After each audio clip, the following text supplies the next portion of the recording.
church freed from complacency and endeavouring to grow in gospel impact, faith, prayer, generosity, action and influence.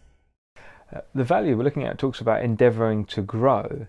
And Paul says about how God gives the increase, God makes it grow. And so sometimes people can say, well, it's not up to us that something grows, so we become kind of passive with regards to growing.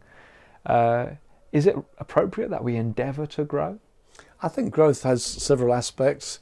I think numerical growth is an obvious way to look at it. And I think it's possible to become complacent about numerical growth and almost to say, well, this is who we are a church of this size, and actually become very comfortable with that.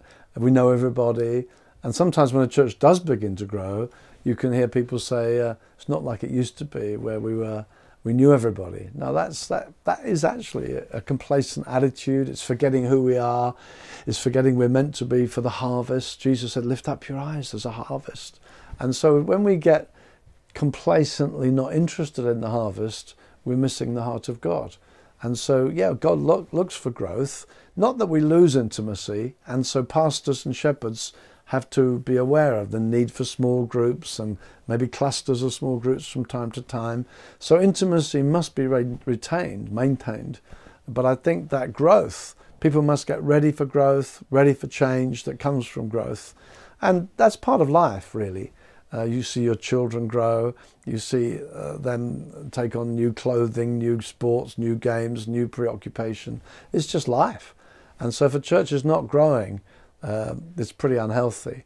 And I think too, we are talking about growing in all sorts of aspects. So I think growing in spiritual gifts, growing in caring for the poor, growing in all kinds of ways that demonstrate, hey, there's life in this place. We should be looking for growth. We should be freed from complacency in that area. We don't just say, well, that's who we are, that's how far we've got. No, we've got to press through.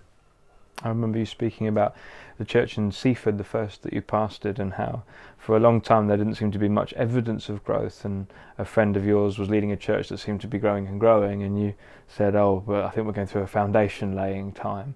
And I suppose there are seasons in a church life where growth might not be where you're at, but you'd still say overall there should be an expectation that the church will grow ultimately. Yeah, I think that was valid. I know at the time it seemed very painful because my friend constantly seemed to be talking about numerical growth and we were not. We were going through a painful season. And I think when I now look back over decades and see what God's given us to see develop, those were important years because we were fighting for values which have actually affected the values of New Frontiers globally. And if we had said, let's go for growth of numbers merely and not bother with these things, we would have grown, yes, but not grown in the values which were hugely important and some of which were being resisted in terms of the manifestation of the Spirit's presence, relational things and so on. So there's all sorts of aspects of growth. And I guess, as you say, the kind of genuine spiritual growth will sometimes be should be ultimately evidenced in numerical growth. But that numerical growth doesn't necessarily equal spiritual growth. No, sadly, it can be the very opposite. I think maybe in some of the very large churches, I was hearing a guy called Bob Roberts when I was recently in the USA. I was hugely impressed by him. And he was talking about the growth of very large mega churches in the USA. And he said that a few years ago, there were just a few hundred mega churches in the States. And he said there are now over 2,000 churches of over 2,000 members in the States. So mega churches become ever so popular. But, he said, if you look at the numbers of churchgoers in the States, you won't find that number's gone up. And so he said you need to be a bit more careful on what you regard as growth, because mega churches have become popular, but it has not led to always actual growth of the church in the nation. People are just opting for going to the big church because, it's nice to be there. So we need to be very careful that we're talking about genuine growth. And coming back to the thing of zeal overall, zeal will help a church ultimately to be kept on course and make it fruitful. If the leaders display zeal, that's important and will filter through the ranks, you believe? Yeah, as long as it's not driven as long as it's not pumped up, I think the flock of God has to be cared for.